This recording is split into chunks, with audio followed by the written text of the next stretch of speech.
Estonia வான்பரப்பில் 3 ரஷ்ய போர் விமானங்கள் அத்துமீறி நுழைந்ததாகவும் அதை நேட்டோ படைகள் இடைமறித்ததாகவும் தகவல்கள் வெளியாகியிருக்கு. ஏற்கனவே ஜார்ஜியாவில் ரஷ்ய ட்ரோன்கள் நுழைந்திருந்த சம்பவம் பேசுபொருளாகி இருந்த நிலையில தற்போது எஸ்டோனியாவிற்கும் ரஷ்ய போர் விமானம் நுழைந்திருப்பது பரபரப்பை ஏற்படுத்தியிருக்கு. ரஷ்யா நாட்டிற்கு அருகில் இருக்கும் நாடுதான் எஸ்டோனியா நாடு. உக்ரைனிற்கும் இதற்கும் தொடர்பு இல்லை என்றாலும் கூட ஏன் இந்த நாட்டின் எல்லைக்குள் ரஷ்ய ராணுவ விமானங்கள் நுழைந்தன என்பது கேள்விக்குறியாகவே உள்ளது. உக்ரைன் போரை ரஷ்யா கைவிடாத நிலையில் போரை விரிவுபடுத்த நேட்டோவை உள்ளே இறக்கிவிட்டிருக்காங்க அமெரிக்கா. எனவேதான் போலந்து, எஸ்டோனியா உள்ளிட்ட நாடுகள் மூலம் நேட்டோ தயாராகிட்டு வருது. போர் விமானங்களின் அத்துமீறலை எஸ்டோனியா வெளியுறவு அமைச்சகம் மற்றும் நேட்டோ செய்தி தொடர்பாளர் உறுதிப்படுத்தியிருக்காங்க. ரஷ்ய விமானங்கள் இறுதியில் தப்பி ஓட வேண்டிய கட்டாயம் ஏற்பட்டது என்று எஸ்டோனிய பிரதமர் கிறிசன் மிக்கல் கூறியிருக்காரு. ரஷ்ய விமானங்களுக்கு எதிராக நேட்டோ எடுத்த நடவடிக்கையை அந்த அமைப்பின் பொதுச் செயலாளர் மார்க் ரூட்டே பாராட்டியிருக்காரு.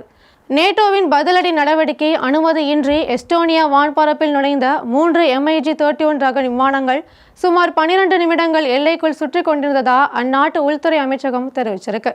நேட்டோவின் ஈஸ்டர் சென்ட்ரி நடவடிக்கையின் கீழ் எஸ்டோனியாவில் நிறுத்தப்பட்டுள்ள இத்தாலிய F-35 விமானங்கள் ஸ்வீடன் மற்றும் பின்லாந்து விமானங்களுடன் இணைந்து இந்த அத்துமீறலுக்கு பதிலடி கொடுத்ததாக நேட்டோ கூட்டுப்படைகளின் தலைமையகம் உறுதிப்படுத்தியிருக்கு. இந்த விவகாரத்தை கண்டிக்கும் வகையில் எஸ்டோனிய வெளியுறவு அமைச்சகம் ரஷ்யாவின் தூதரை வரவழைத்து தன்னுடைய அதிருப்தியை தெளிவிச்சிருக்காங்க.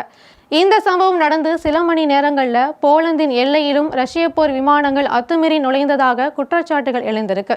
போலந்தின் எல்லை காவல்துறை 2 ரஷ்ய போர் விமானங்கள் போலந்து நிறுவனமான பெட்ரோபால்டிக் நிறுவனத்திற்கு சொந்தமான பால்டிக் கடல் எண்ணெய் தளத்தின் மீது தாழ்வான உயரத்தில் பறந்ததா சொல்லியிருக்காங்க. இந்த அத்துமீறலை முற்றிலும் ஏற்றுக்கொள்ள முடியாதது என்று அந்நாட்டு பிரதமர் மிக்கல் தெரிவிச்சிருக்காரு. ஐரோப்பிய நாடுகளில் தொடர்ந்து ரஷ்யா அத்துமீறலில் ஈடுபட்டு வரும் இந்த சமயத்தில் வடக்கு அட்லாண்டிக் கவுன்சில் அடுத்த வார தொடக்கத்தில் இந்த விவகாரத்தை விரிவாக விவாதிக்கக்கூடும் என்று நேட்டோ தரப்புல சொல்லப்பட்டிருக்கு. குறிப்பாக நேட்டோ அமைப்பின் பிரிவு 4ஐ பயன்படுத்துவது தொடர்பாக விவாதங்கள் எழலாம்னு சொல்லப்படுது. அதாவது நேட்டோவில் உறுப்பினராக உள்ள நாடுகளுக்கு சிக்கல் எழும்போது மொத்த நேட்டோ நாடுகளும் உதவி செய்ய இந்த பிரிவு 4 பயன்படுகிறது.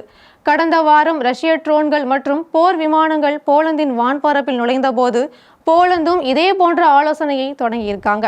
எஸ்டோனியா வெளியுறவு அமைச்சரின் கருத்துப்படி ரஷ்யா இந்த ஆண்டு ஏற்கனவே 4 முறை எஸ்டோனியாவின் வான்பரப்பை மீறியுள்ளது. இது ஏற்றுக்கொள்ள முடியாதது. ஆனால் இன்று நடந்த சம்பவம் முன்னெப்போதும் இல்லாத அளவுக்கு துணிச்சலாக இருக்கு. ரஷ்யாவின் அதிகரித்து வரும் எல்லை மீறல்களையும் வளர்ந்து வரும் ஆக்ரோஷத்தையும் அரசியல் மற்றும் பொருளாதார அழுத்தத்தையும் விரைவாக எதிர்கொள்ள வேண்டும்.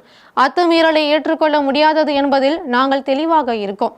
நேட்டோவின் ஒற்றுமையை குலைக்க ரஷ்யா முயற்சிக்கிறது.